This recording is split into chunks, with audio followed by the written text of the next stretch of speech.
how to record your screen using Loom. So all you're gonna have to do is to just sign in to your Loom account.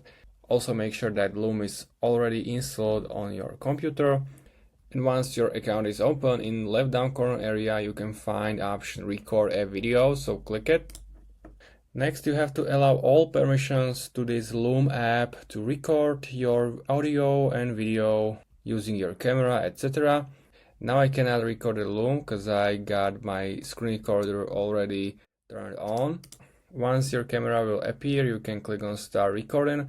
Here you also have some effects, some backgrounds. You can choose which one you want. Also there are some frames, as you can see your camera frame, and you can also use here some canvas. So this window will pop up, and here you can click to add text and text here some presentation or what you want with your friends or colleagues. So basically that's how you can do it.